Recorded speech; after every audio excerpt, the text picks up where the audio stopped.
ఓ ఇంటర్వ్యూలో పాల్గొన్నప్పుడు గాయత్రి గుప్తా చేసిన సంచలన వ్యాఖ్యలు ఒక్కొక్కరిలోనూ సినీ ఇండస్ట్రీ అంటే ఈ విధంగా ఉంటుందా అని ఆలోచించే వైపు అడుగులు వేసేలా చేసింది. ఇండస్ట్రీ గురించి పలుమార్లు పలు రకాల వ్యాఖ్యలు చేసింది. ఇండస్ట్రీలో అవకాశం కావాలి అంటే ఖచ్చితంగా కమిట్మెంట్ అనే దానికి ఒప్పుకోవాల్సిందే. ఇది చిన్న చిన్న క్యారెక్టర్ ఆర్టిస్టులకే కాదు, పెద్ద పెద్ద హీరోయిన్లకి కూడా ఉంటుంది.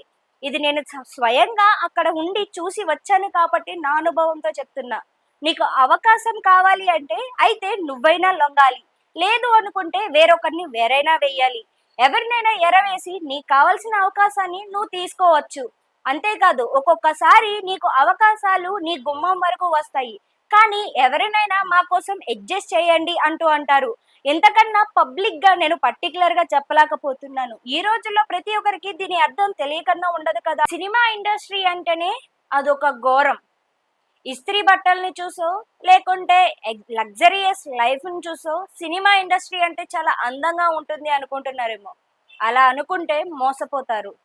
పై పై మేకప్లు ఎప్పుడు చూడడానికి అందంగానే కనిపిస్తాయి, కానీ లోపలి దాకా వెళ్ళి చూస్తేనే ఎలా ఉంటుందో ఆ నరకం అనుభవించిన వాళ్ళకే తెలుస్తుంది. ఇంతేకాదు ఇంకొన్ని సంచలన వ్యాఖ్యలు కూడా వినిపించింది. అసలు ఇండస్ట్రీ అంటేనే కమిట్మెంట్. కమిట్మెంట్ అంటేనే ఇండస్ట్రీ చుట్టూ తిరుగుతూ ఉంటుంది. ఇటు బాలీవుడ్ కావచ్చు, టాలీవుడ్ కావచ్చు, కాలీవుడ్ కావచ్చు, ఎక్కడైనా సరే కమిట్మెంట్ అనేది కన్ఫర్మ్. కమిట్మెంట్ లేకపోతే అవకాశాలు అనేవి రావు. టాలెంట్ చూసి అవకాశం వస్తుంది అని అనుకుంటే అది ఎప్పటికీ జరగదు. పోనీ ఇండస్ట్రీలో ఇదొకటే కాదు, ఆడవాళ్ళకి అన్ని రకాలుగాను రక్షణ అనేది ఉండదు. మీకు ఎప్పుడూ కూడా ఐటమ్ సాంగ్స్ చూసో లేకుంటే కొన్ని డబుల్ మీనింగ్ డైలాగులు చూసో ఎప్పుడు కూడా వాటిని చూసి విజిల్స్ వేస్తారు, అందరూ పండగ చేసుకుంటారు. కానీ వాటిలో యాక్ట్ చేసేటప్పుడు ఆ పదాలని పలికేటప్పుడు వినడానికి చూడడానికి ఎంత రూడ్ గా ఉంటుందో అందులో నటించే వాళ్ళకే తెలుస్తుంది. ఇంతే కాదండో, ఇన్స్టాగ్రామ్ లో కొన్ని రీల్స్ చూసి అమ్మాయిలు వేసుకునే పొట్టి పొట్టి బట్టల గురించి చాలా రకాలుగా కామెంట్స్ చేస్తారు. అమ్మాయి ఒక పొట్టి డ్రెస్ వేసుకొని వచ్చి రీల్ చేసిందంటే చాలు, ఇంట్లో వాళ్ళు ఇలాగైనా పెంచారు, సమాజం ఇలానే నేర్పిస్తుందా, తల్లిదండ్రులు ఏం చేస్తున్నారు, వీళ్ళకి అసలు సిగ్గే లేదు, ఇలాంటి కామెంట్స్ ని చాలా ఈజీగా పెట్టేస్తారు. మరి అయ్యే కాస్ట్యూమ్స్ ని సినిమాలో హీరోయిన్స్ వేసుకుంటేనో లేకుంటే మనకి కనిపించే రోల్స్ లో యాక్టర్స్ వేసుకుంటేనో మరి వాళ్ళ గురించి ఎందుకని ఎక్కడా మాట్లాడరు? అంటే వాళ్ళు వేసుకుంటే తప్పలేదు, వీళ్ళు వేసుకుంటే తప్ప? అంతేకాదు అమ్మాయిలకి వచ్చే పీరియడ్స్ గురించి కూడా ఎందుకని ఇప్పటికీ చాలా సీక్రెట్ గా మాట్లాడతారు? ఇలాంటి సంచలన వ్యాఖ్యలన్నింటినీ కూడా చేశారు. మరి ఇవన్నీ మాట్లాడుతుంది నేను కాదు, గాయత్రి గుప్తా. ఈ పేరు అందరికీ తెలిసిందే, కానీ తెలియని వాళ్ళ కోసం మరోసారి నేను పరిచయం చేస్తాను. గాయత్రి గుప్తా ఫిదా మూవీతో ఓ ఫ్రెండ్ క్యారెక్టర్ తో అందరికీ పరిచయం అయ్యింది. తన నటనతో అందరినీ ఆకట్టుకుంది. ఆ తర్వాత మంచి మంచి సినిమా అవకాశాలు వచ్చినప్పటికీ ఈ మధ్య కాలంలో తను ఎక్కడా కూడా కనిపించడం లేదు. మన తెలుగు సినిమాల్లోనే కాదు, ఏ సినిమాల్లోనూ కూడా అమ్మాయికి పెద్దగా అవకాశాలు లేవు. అంటే ఇండస్ట్రీ ఈ విధంగా ఉంటుందా అని ఆలోచించేలా చేసింది. మీకు సినిమాల్లో కొన్ని ఐటమ్ సాంగ్స్ కావచ్చు, లేకుంటే డబుల్ మీనింగ్ డైలాగులు కావచ్చు, వాటిని రాసేటప్పుడు లేదా వాటిని పాడేటప్పుడు వాటి గురించి ఎందుకని ఒక్క నిమిషం కూడా ఆలోచించరు? అమ్మాయిలకి ఇష్టం లేకుండా ఎక్కడ పడితే అక్కడ కొట్టేయడం, ఎలా పడితే అలా ముద్దులు పెట్టేయడం, అవి సీన్స్ అని చెప్పి సినిమాల్లో తీస్తారు. వాటిని చేసేటప్పుడు మాకు ఎంత అన్కంఫర్టబుల్ గా ఉంటుందో అది మాకే తెలుసు. అది యాక్ట్ చేసేటప్పుడు కూడా ఇలా యాక్ట్ చేయాలి అని కూడా ఇంకొంతమంది చేసి చూపిస్తారు. ఇటువంటి అన్ని చూసినప్పుడు ఇలాంటి దాంట్లోకి ఎందుకు వచ్చామా అని ఒక్కొక్కసారి బాధేస్తుంది. కానీ సినిమా మీద ఉన్న ప్యాషన్ వల్ల వాటన్నిటిని తట్టుకొని ఎదురుకు రావాల్సి వస్తుంది. మాకు ఇష్టం లేకపోయినా సరే ఆ క్యారెక్టర్ కోసం అదే కాస్ట్యూమ్ ని వేసుకోక తప్పదు అని అంటారు. ఇవే కాదు, ఇలా చెప్పుకుంటూ పోతే చాలా రకాలుగా ఉంటాయి.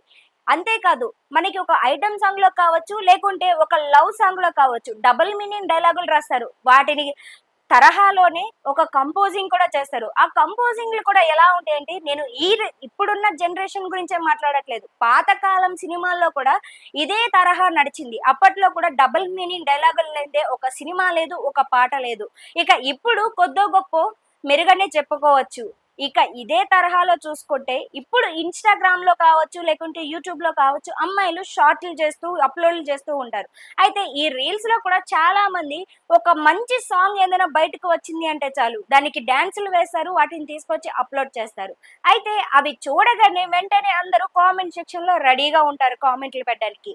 పేరెంట్స్ ఇలానే పెంచారా, ఇలానే మిమ్మల్ని పెద్ద చేశారా, మీ పేరెంట్స్ కి బుద్ధి లేదు ఇలా తయారవ్వడానికి మీకు అని అనేసి ఇలాంటి కామెంట్స్ పెట్టేస్తారు వెంటనే.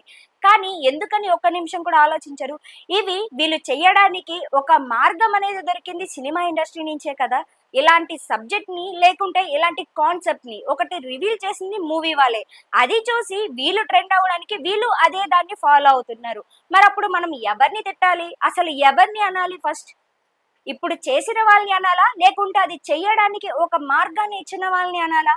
ఇలాంటి మాటలు కూడా చెప్పుకుంటూ వచ్చింది. అంతేకాదు గాయత్రి గుప్తా మాట్లాడిన ఒక మాట అయితే నిజంగా ఫెమినిజం ని ఆమె సపోర్ట్ చేస్తున్నట్టే ఉంది. ఒక రకంగా ఆమె కూడా అలానే చెప్పుకొచ్చింది. అయితే అమ్మాయిలకి పీరియడ్స్ వచ్చినప్పుడు పీరియడ్స్ గురించి మాట్లాడాలి అన్నా, లేకుంటే ఎప్పుడైనా దాని గురించి చెప్పాలి అన్నా ప్రతి ఒక్క చోట దాని గురించి వెంటనే మాట్లాడద్దు, అదేమిదో పెద్ద సీక్రెట్ అన్నట్టుగా చేస్తారు. లేకుంటే ఒక షాప్ కి వెళ్ళి ప్యాడ్స్ తీసుకోవాలి అన్నా కూడా ఆ విషయంలో కూడా ఎందుకని ఇప్పటికీ అంత సీక్రెట్ గా మెయింటైన్ చేస్తారు? అది ప్రతి ఒక్కరి ఇంట్లోని ప్రతి ఒక్క అమ్మాయికి వచ్చేదే. అది ఏమి పెద్ద విచిత్రం కాదు కదా. అయినప్పటికీ కూడా ఎందుకని అంతలా చేస్తున్నారు? ఒక షాప్ కి వెళ్ళినా ఒక ప్యాకెట్ అడిగితే వాడు ఫస్ట్ ఒక పేపర్ లో ఫోల్డ్ చేసి దాన్ని మళ్ళీ ఒక కవర్ లో పెట్టి ఇస్తాడు. అంత చేయాల్సిన అవసరం ఏముంది? అందరికీ తెలుసు కదా ఇప్పుడున్న జనరేషన్ లో. ఒకవేళ అదనేదే లేకపోయి ఉంటే నెక్స్ట్ జనరేషన్ కి పిల్లలు రారు అని చెప్పిన తర్వాత కూడా అదేమి అంత సీక్రెట్ కాదు కదా, మరి దానికోసం ఎందుకని అంతలా చేయాలి అని అంటూ వచ్చింది. అంతేకాదు చిన్నతనం నుంచే ప్రతి అమ్మాయికి దాని గురించి పర్టికులర్ గా తెలియాలి. రిపీట్, చిన్నప్పటి నుంచే ప్రతి ఒక్క అమ్మాయికి దాని గురించి పర్టికులర్ గా తెలియాలి. ఎందుకంటే తెలియకపోతే తనకంటూ ఒక ఏజ్ వచ్చిన తర్వాత తను ఏం చేయాలి, ఎలా చేయాలి అనే దాని గురించి ఎక్కడా కూడా తెలియదు. ఎక్కడైనా సరే దాని గురించి చెప్పేటప్పుడు కూడా లేకుంటే దాని గురించి ఎక్స్ప్లెయిన్ చేయడం కానీ ఉండదు. ఇంకా స్కూల్స్ విషయంలో అయితే అంతకన్నా అద్దోనం అనే చెప్పాలి. ఇలాంటి జనరేషన్ లో ఉంటూ ఇలాంటి సమాజాన్ని చూస్తూ ఒక్కొక్కసారి నాకు విరక్తి పుడుతుంది. అంతేకాదు ఇటు సినిమా ఇండస్ట్రీలోను కూడా పలుమార్లు పలుమంది మీద కూడా ఎన్నో రకాలుగా చిన్న చిన్న అరాచకాలు జరుగుతూనే ఉంటాయి. ఇటు కొరియోగ్రాఫర్లు కావచ్చు, అటు డైరెక్టర్లు కావచ్చు, లేకుంటే ప్రొడ్యూసర్లు కావచ్చు, అవకాశాల కోసం ఎప్పుడు ఎవరినొకరిని లోబర్చుకోవాలనే చూస్తారు.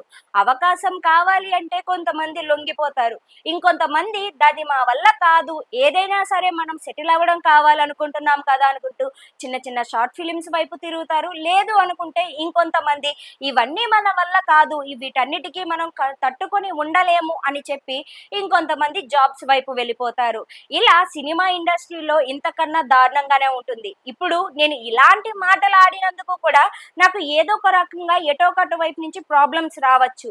ఎందుకంటే సినిమా ఇండస్ట్రీలో ఉండి దాని నుంచి బయటకు వచ్చిన నేను ఇలాంటి మాటలు చెప్తున్నాను, ఇలాంటి విషయాల్ని బయటకు తీసుకొస్తున్నాను అంటే ఖచ్చితంగా నా మీద ఒక థ్రెడ్ అనేది ఏర్పడుతుంది. కానీ వాటన్నిటినీ కూడా నేను ధైర్యంగా ఎదుర్కోగలను అని బయటకు వచ్చి చెప్తున్నాను అంటే ఇండస్ట్రీ అంటే ఏ విధంగా ఉంటుంది, దాని గురించి ప్రతి ఒక్కరికి తెలియాలి అనే ఒక ఆలోచనతోనే చెప్తున్నాను. ఎందుకంటే దాని గురించి తెలియక చాలా మంది ఇండస్ట్రీ అనే ఊబిలోకి వెళ్ళాలి అని ఆలోచిస్తున్నారు. వన్స్ వెళ్ళిన వాళ్ళు దాని నుంచి ఎలా బయటకు పడాలో తెలియక ఆలోచిస్తూ ఉంటారు. ఇప్పుడు నేను అదే ప్రాబ్లమ్ ని ఫేస్ చేసి బయటకు వచ్చిన అమ్మాయిని. ఇప్పుడు చెప్పండి, ఎవరైనా ఇండస్ట్రీలోకి వెళ్ళాలి అని అనుకుంటారా ఇదంతా విన్న తర్వాత కూడా అంటూ తను చెప్పుకుంటూ వచ్చింది. అంతేకాదు గాయత్రి గుప్తా చాలా సంచలన వ్యాఖ్యలు చేసింది. ఎందుకని సెలబ్రిటీస్ పిల్లల్ని, అమ్మాయిల్ని, మరి ముఖ్యంగా హీరోయిన్స్ గా ఎందుకని పరిచయం చెయ్యరు అనే ఒక టాపిక్ కూడా జనరేట్ అయినప్పుడు తను కూడా చాలా క్లారిటీగా చెప్పింది. అమ్మాయిలకి ఎటువంటి అసభ్యకరమైన కాన్సెప్ట్లు ఉంటాయి, ఎలాంటి కాస్ట్యూమ్స్ ఇస్తారు, ఎలా నరేట్ చేస్తారు, ఏ విధంగా తీయాలని ఫోర్స్ చేస్తారు, ఏ విధంగా కమిట్మెంట్ అనే ఈ టాపిక్ ఉంటుంది, వీటన్నిటి గురించి ఎక్స్ప్లెయిన్ చేస్తూ ఒక అమ్మాయి ఇండస్ట్రీలోకి రావాలి అంటే ఖచ్చితంగా కమిట్మెంట్ అనేది ఉంటుంది. ఒకవేళ ఈ కమిట్మెంట్ అనే టాపిక్ నుంచి నువ్వు తప్పించుకోగలిగినా ఒక కాస్ట్యూమ్స్ పరంగానో లేకుంటే నీకు నరేట్ చేసే విషయంలోనో లేదు అంటే నిన్ను చూసే చూపుల్లోనో నీకు ఎక్కడా కూడా భద్రత అనేది ఉండదు. ఖచ్చితంగా ఆ ఊబిలోకి ఒక్కసారి వెళ్ళిన తర్వాత నీకు వెంటనే అక్కడి నుంచి వచ్చేయాలి అని అనిపిస్తుంది. సో ఇలాంటి ప్రాబ్లమ్స్ అన్నీ ఉంటాయి కాబట్టి సెలబ్రిటీస్ పిల్లలు వాళ్ళ పిల్లల్ని హీరోయిన్స్ గా చేయడానికి యాక్సెప్ట్ చేయరు. ఒకవేళ చేసినప్పటికీ కూడా అది ఎంతో పర్ఫెక్ట్ గా చూసుకొని వాటన్నిటిని ఒకసారి ఆలోచించిన తర్వాతే వాళ్ళని ఆ సినిమా చేయడానికి ఒప్పుకుంటారు. అంతేగాని ఇలా చిన్న చిన్న సినిమాల్ని లేదంటే ఇలా చిన్న చిన్న క్యారెక్టర్ని ఇలాంటి వాటన్నిటిని కూడా చేయడానికి అస్సలు ఒప్పుకోరు. ఇక మధ్య తరగతి నుంచి దిగువ తరగతి నుంచి కుటుంబాల నుంచి వచ్చిన అమ్మాయిలైతే ఇంకా వాళ్ళ గురించి అస్సలు చెప్పనక్కర్లేదు. అవకాశాల విషయం పక్కన పెడితే ఆడపిల్లల జీవితాలతో ఆడుకోవడం మాత్రం చాలా బాగానే ఉంటుంది. దీని గురించి చాలా తక్కువ మంది బయటకు వచ్చి చెప్పుకుంటారు. ఒకవేళ ఎవరైనా తెగించి బయటకు వచ్చి చెప్పినా వారి క్యారెక్టర్స్ మీదో లేకుంటే వాళ్ళ డిగ్నిటీ మీదో ఖచ్చితంగా దెబ్బ కొడతారు. వీటన్నిటిని ఫేస్ చేయలేకే చాలా మంది అమ్మాయిలు వాళ్ళకున్న ప్రాబ్లమ్స్ ని బయటకు వచ్చి చెప్పుకోరు. ఇలాంటి సంచలన వ్యాఖ్యలన్నీ గాయత్రి గుప్తా చేసింది. అంటే ఇంతవరకు కూడా తన మాటలు వింటే గతంలో కూడా తను ఇండస్ట్రీ గురించి చెప్పినప్పుడు తను ఏదో కాస్త బాధలో ఉందని, సో ఆ డిప్రెషన్ నుంచి బయటకు రావడం కోసమే ఇలాంటి వ్యాఖ్యలు చేస్తుంది అంటూ